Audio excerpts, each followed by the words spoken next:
Each month, AAF Hawaii's Two Scoop series will spotlight a different industry leader who will share life and career experiences as well as advice and takeaways learned along the way. To simplify things, the chat is moderated today, and we encourage you all to submit your questions. If you got something that comes up in your mind while we're doing today's show, just put it right in the chat, and we'll take a look at that as we go throughout. And it might spur other questions. You never know. So once again, there will be a Q&A session following our talk story. We kick off season number 2 with none other than Lopaka Kapanui, perfect for Spooktober. Lopaka Kapanui is a native Hawaiian storyteller, author, actor, kumuhula, cultural practitioner, former professional wrestler, husband, father, grandfather, sometimes known as the ghost guy. He makes a business of leading guests into some of the darkest, spookiest places on the island of Oahu. Please welcome Lopaka Kapanui. How are you, brother? Aloha and welcome. Aloha. I'm doing well. How are you? Wonderful. Nice to have you on the show. Well, let's go ahead and dive right into this. You know, a lot of people say, I want to be an astronaut. I want to be a policeman. I want to be a fireman. Not everybody grows up and saying, I want to tell spooky stories. How did that all come about? The short story is, in 1994, everybody was at work recommending to go on this ghost tour downtown, professor from the University of Hawaii. So I went. And the second I heard this man talk, I was stunned because most of what he said was a lot of what I learned growing up. And so hearing him talk sort of validated all of that. And so that was Glenn Grant. And I had no idea that this man was going to end up being my mentor. And then eventually, I would take it over and then, do what I'm doing now.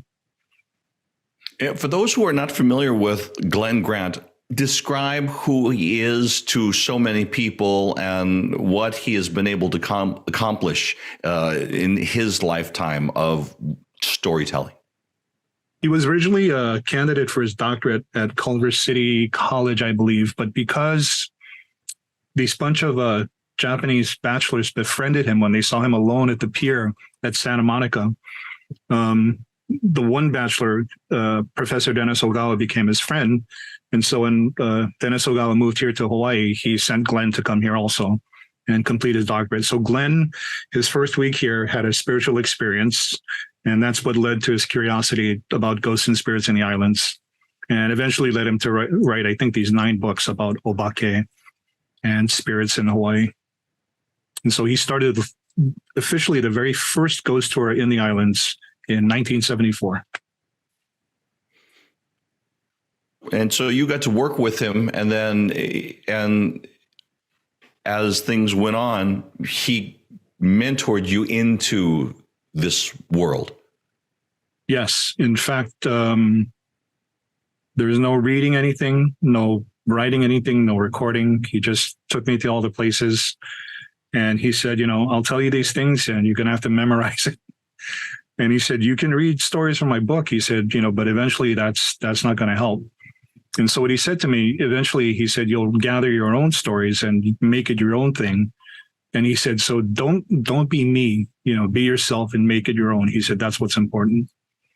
And so funny thing about that is it's kind of the way that I was taught, just mai kahana ka'ike, you watch, you listen, you learn, repeat. What do you like the most about what you do?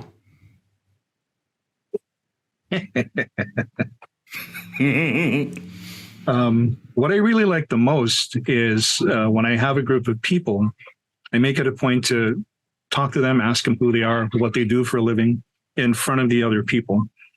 And so why I like that is because, there's a connection there. Somebody will say, I'm an attorney. Yeah, I'm an attorney too. So not only are they on this experience to listen to ghosts and spirit stories, but also to sort of connect with each other, if that makes sense.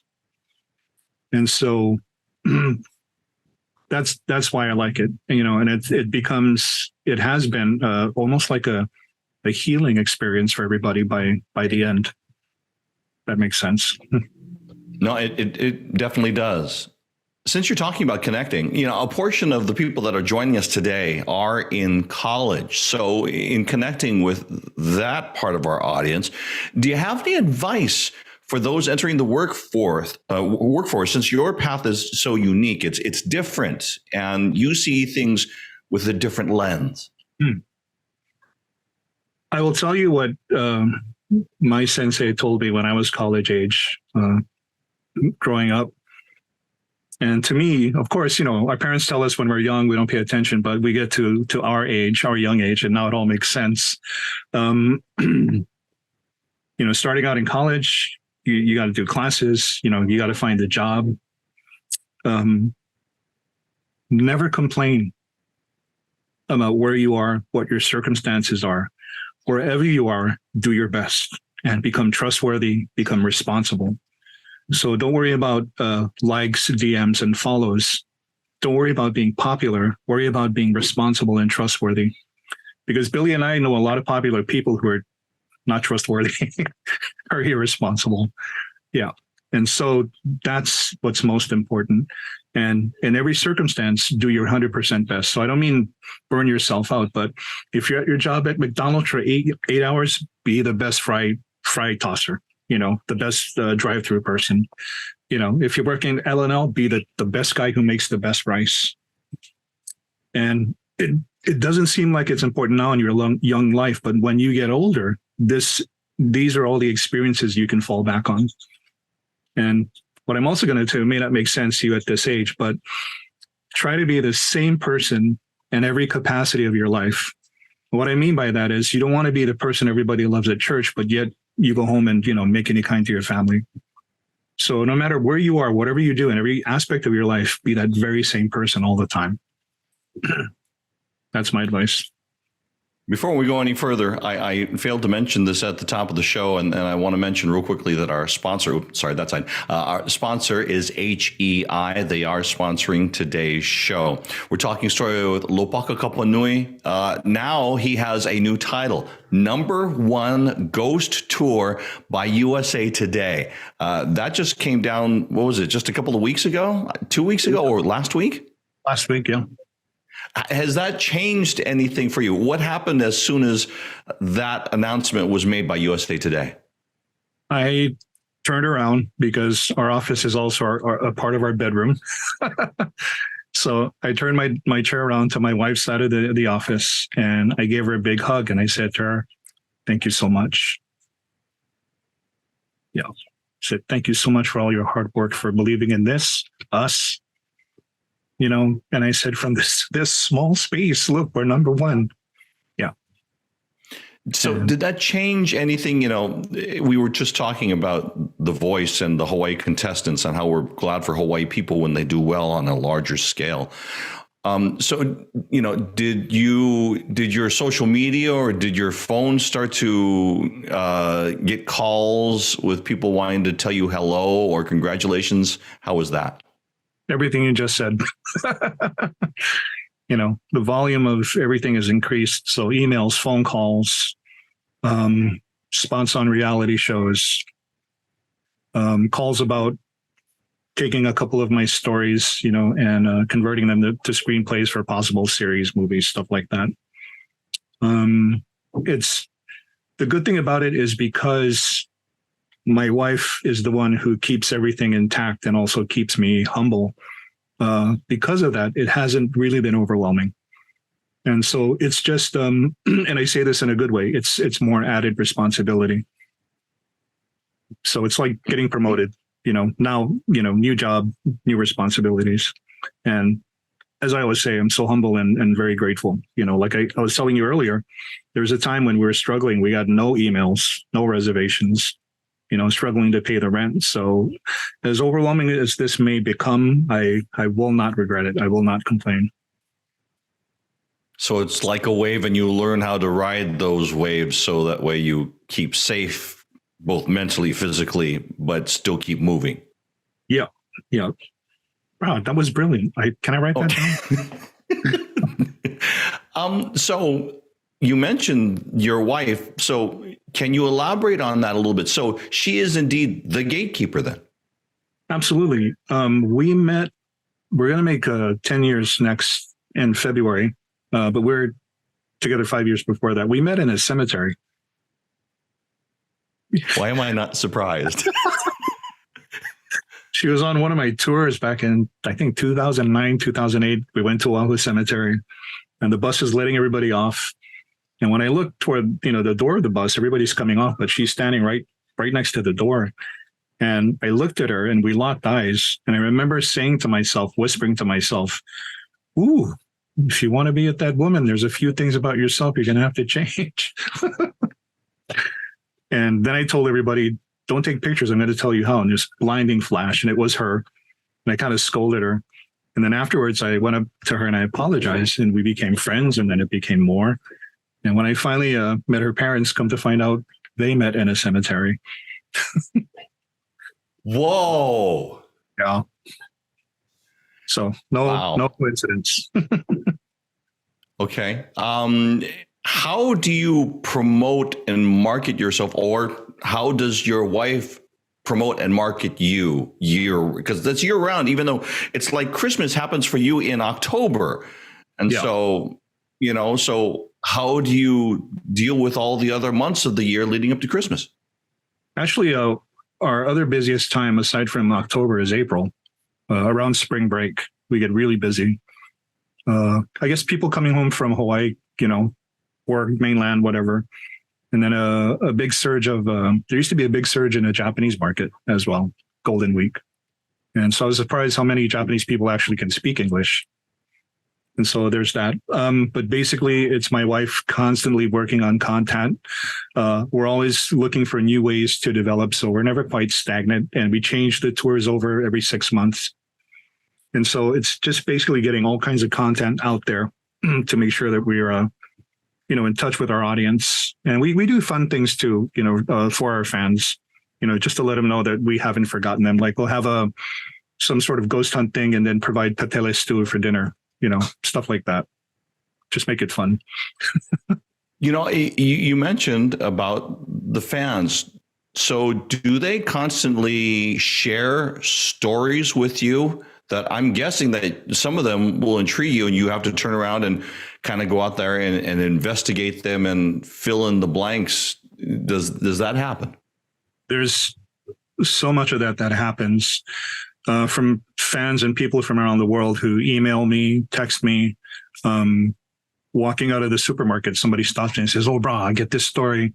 I work at this place," and I'm listening, and I make a mental note and put it down. So, the content, there's never enough of it, if that sounds correct. And so, without these great people, to do that, we wouldn't have the business we have today. So it's not just myself and my wife who are responsible for getting to number one. It's everybody else, who supported us. I want to remind our viewers that you can always put questions in the chat anytime that you have a question. We'd love to hear from you as well. What's the biggest lesson that you've learned in your life up to this point? Never complain. Always stay humble. Always show appreciation. And I don't know if this makes sense to you guys. To me, it does, even though my parents are no longer physically here. Always practice what they call filial piety. Yeah. What about the biggest risk you took in your career? What was that and what was the outcome? The biggest risk I ever took, and this is part of why my wife loves me and why she gets mad at me at the same time, is I get an idea and I go with it like full blast, like straight ahead, like, blinders and everything. The biggest risk I took was hosting a Hawaii's first paranormal convention in 2018. And we were set to have all these, reality stars come. And what happened is, toward the event, I kept feeling like, something was missing. And then the week before the event, I woke up at 3:00 in the morning, and standing at the foot of my bed is Glenn Grant. And I knew it was him because he had this yellow aloha shirt that we all hated. It was horrible. And, his khaki pants, his Nike shoes, and that cologne that was just horrible. Like, that's how I knew it was him. And he looked at me and he said, you're concentrating too much on the paranormal. He said, go back to the basics. Remember your culture. And so this paranormal convention became something more of a spiritual thing. And after that, everything fell into place. In fact, I remember my wife waking up and going, "What are you doing?" I said, "Oh, Glenn Grant was just here." She's like, "Okay," went back to sleep. And that was a big risk in many facets, financially, reputation, the venue, everything was on the line. But once Glenn appeared and gave me that message, everything just one, two, three, right in line. It was successful.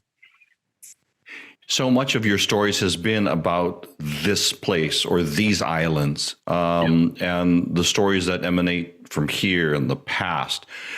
How much of that is a part of you? Where does that come from? Is that something that family stories, or? A lot of it is family stories, my own personal experiences growing up, and being raised in Waianae, and this is the 60s and 70s. And, this is back in the day when, if you have a disagreement, you and the other guy, you fight it out and then polish, shake hands, it's done. It was those times. And so during my growing up in Waianae, a lot of spiritual things happened, a lot of ghosts, a lot of spirits. And I was in and out of the hospital a lot because I had to have my kidneys cleaned out. And so the one time at Children's Hospital, this local kid brought Coca-Cola, which I'm not supposed to drink. And so I ended up having to go to surgery. And according to what the doctors told my parents, they actually lost me for they said almost a minute, I was gone. And then when I came back is when everything started happening. You could see things, hear things, feel things. And I didn't understand what was going on until my mom told me. She said, "Oh, it's because you're a Hawaiian." She said, "That's who we are as a people. Like, it's not, it's not anything you should worry about." And so a lot of that comes from those experiences. For those of our young audience that are watching the college ones, what skill set do you need for your occupation? Oh, what skill set do I need for my occupation? Believe it or not, being a storyteller, if you know me, outside of the capacity of storytelling, I'm very quiet, very reserved. I like my privacy. So with my skill set, my skill is more listening than it is talking, and retaining and absorbing information. And it's also a willingness to share what you know in order to help people. But a large part of my skill set is actually listening. And you'll be surprised how grateful people are as they're pouring out their hearts to you, and you're just sitting there, not interjecting anything about yourself, your own knowledge, whatever. Just sit there and listen. You don't realize how much you gain people's trust and confidence just by listening, and keeping it completely about them. So that's the main skill set. Questions from the gallery right now, and thank you for the questions. Keep them coming. What's your favorite story? And do you see any difference in stories or how stories are told island by island? You mean my favorite ghost story? I believe so. I'm going to take that as yes. My favorite ghost story is also a very a tragic one. So it's the one about the bathrooms at Pearl Ridge Phase 2, where the food courts are, the theater. You guys know where that is, right? Where you catch the tram, Phase 2. So there's the bathrooms down the hallway. And if you notice for a while in the women's bathroom and then the men's bathroom, all the mirrors were covered. And the story behind that is short story without going into any real details. A girl was being bullied from her private school, and her bullies, among the other things they said and did to her, always told her, "You're not enough. You're not enough. You're not good enough." And so tragically, she went to one of those stalls in the women's bathroom and, took her own life. And about 10 years ago, everybody who worked at Pearl Ridge, people who worked that went to the bathroom would always say, they come out of the bathroom, they're standing in the mirror, washing their hands, and they see the stall door behind them, kind of like creak open. And they said this girl would come out of the stall, dressed like she went to a private girls' school. And she would just stand right behind them like this. And she would ask them, am I good enough? Am I good enough? Am I good enough? And then they said dark circles formed under her eyes. And then she would just disappear into nothing. The reason that's my favorite story is because someone from the Attorney General's office saw it. And someone who works at the Department of Transportation saw it. And then somebody from the Department of Health. And so regular people see that ghost as well, that spirit, but also people in certain positions whose job it is not to bother to believe in anything as frivolous as ghosts and spirits. So, there's something to it. Comment real quickly. I hope someone told her she's more than good enough. That's from the gallery there. I'm sure they did. I heard they had a kahu go in there. Yeah. And bless the plate. Second part of that question, do you see any difference in stories, how stories are told island by island? Yeah. So people from Molokai have told me ghost stories in a very particular way. No build up, just straight to the point. I live for Olehua, night marchers come right through my Cadillac. They go through my house. I went call the kahu said, get one man buried under my house, and this was his house and he's protecting the house, in a certain way, but we didn't move in, we didn't change everything. And now the night march is coming through the house. But then somebody tells me, a ghost story from Kauai, and it's very, I don't know if the word is poetic, but it's like, on this evening in Waimea, we're all sitting outside on the porch, having some tea, and the fine misty rain, came down and just sort of created a sheen on everybody's skin. And we were just in awe of this beautiful thing of nature. And as the misty rain is falling, we can also hear someone in the front yard gently calling my grandmother's name. And the thing is, my grandmother has been deceased for 20 years. Wow. Yeah.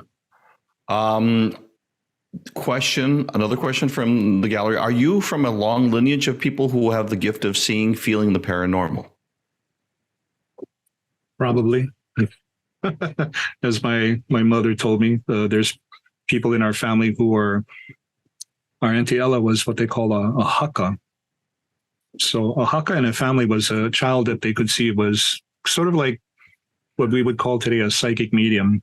And so they would teach that child noho. So noho is when the ancestor or the akua, the god or the almakua, sits on your shoulders, noho, and speaks to the living family through you. So why this is unique is, this is not possession, in Western thought. This is actually communication, through this person. And so we have those kinds of people in our lineage as well. Also, once you open yourself up to the paranormal, does it begin to show itself more often? It's not really a matter of opening yourself up to it. It's a matter of understanding the process of spirits and ghosts and other sorts of things. Spirits are cognitive. They're aware that they're spirits. They know they're dead. They know there's a point they can't move beyond, but they're also aware of particular kinds of human beings who can perceive them, which is when communication starts to happen. A ghost is sort of like me watching a broadcast of Billy V. And as I'm watching it, I keep telling him, stop talking. And he keeps talking. And so that's what a ghost is. The ghost is residual. A ghost does what it does every night at a certain time in spite of you, because the ghost doesn't even know that you're there. It's sort of like a psychic or spiritual recording. And so in understanding those different aspects of, ghost, spirit, poltergeist, that sort of helps you to deal with these certain aspects, when they appear. So it's not, when you say open, open means you're open to everything and you have no filter, you have no control. They're just, right through you the whole time. That makes sense. It does. Okay. It does. I have two more items for you. First of all, is that I want to give you a few moments. What do you have coming up? What do you want people to know about how they can enjoy this time of the year with what you do? Let's see. If you go to the website, mysteriesofhawaiʻi.com, you'll see the Halloween calendar, all the events, the regular. We're going to stop calling them tours, by the way, Billy. We're going to start calling them experiences. Sounds good. Yeah. No, that makes total sense. Yeah. And the other thing is that especially for the more college side of our audience, do you have any words for them? It can be about anything, just come from you. About being in college? About anything, about just being here and what they may be experiencing, and from your own heart and mind for them. As young people your age, and this, I know you've heard this from your parents, and I've heard it too, but you have the world at your feet, and you have the tools now to educate yourself, moving towards your accomplishment, your bachelor's, your master's, PhD, MBA. And that's all good and fine. But don't forget that what you've learned in this capacity in college, after it's over, you now have to be able to apply it to real life. And so you will no longer be within the four walls of that institution. Now you got to go out in the world and apply bachelor, master's, PhD.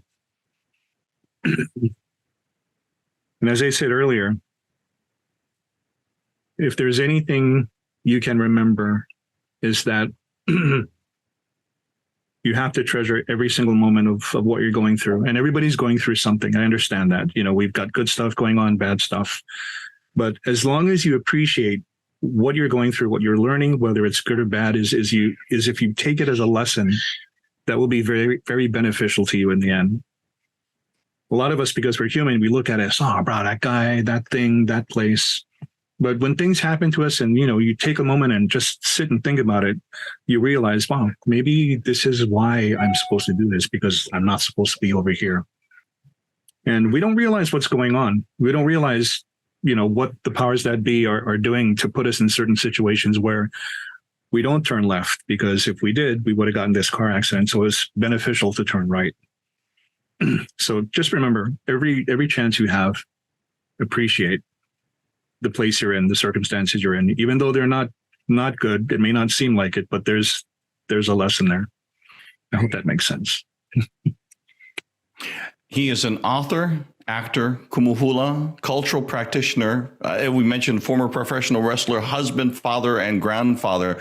He also has the prestige of being the #1 ghost tour by USA Today. But more than that, he is a native Hawaiian storyteller.